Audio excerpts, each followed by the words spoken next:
We've got to get more restaurants, we need more businesses, but we need quality versus quantity.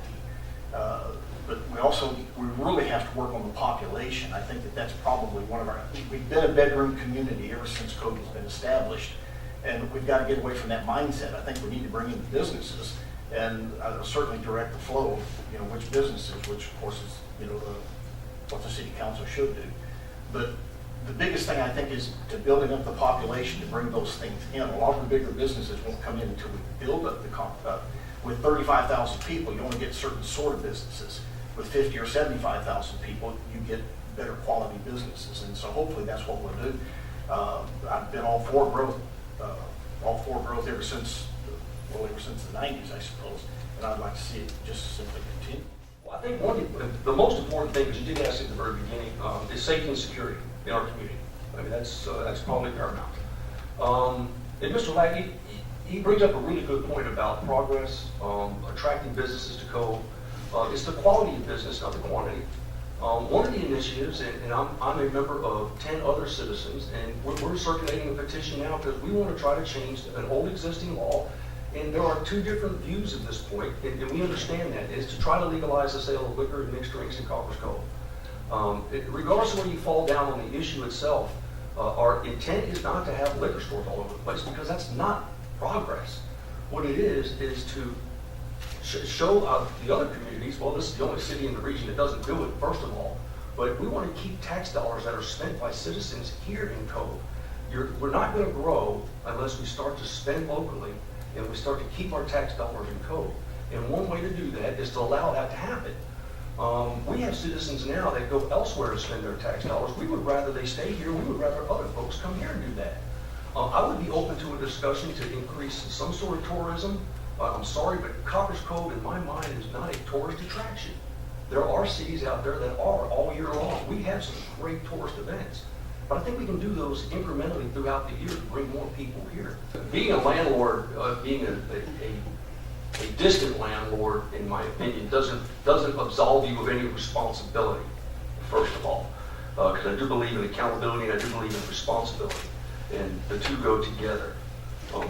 In my opinion, what can the city do? I do believe the city does have there are some legal ramifications to that. There's a legal process in order to try to recoup that.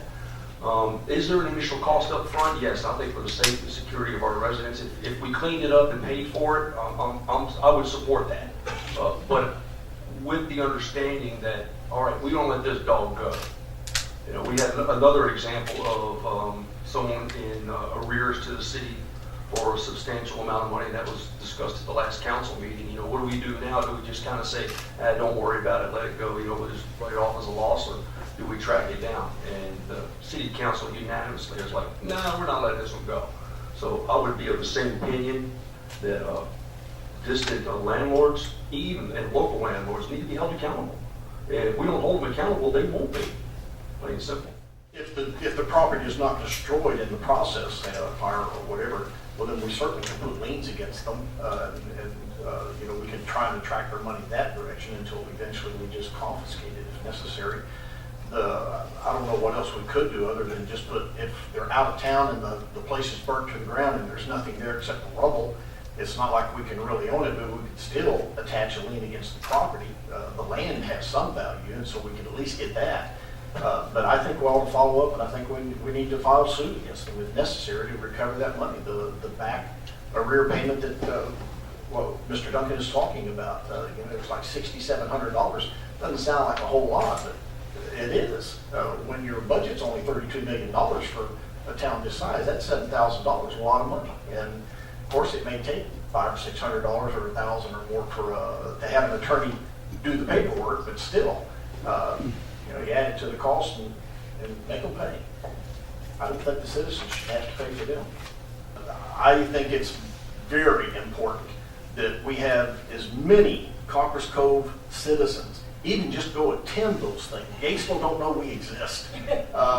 We're 3 times bigger than they are, but because they're the county seat, the county court and the county commissioners and some of those, and we're trying to get that change. We've got to get the Coppers Cove citizens alerted to the idea that we've got the tail wagging the dog.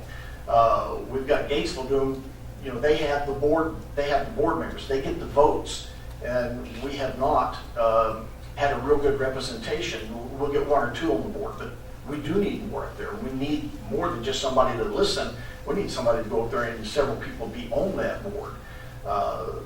Gatesville decides that we're paying for their airport, we're paying for their hospital, but Copper's Cove, because we don't turn out and vote. We have 17,000 voters in the city of Copper's Cove, and we're lucky if we get 2,000 people to turn out and vote. That's an absolute unbelievable number for me.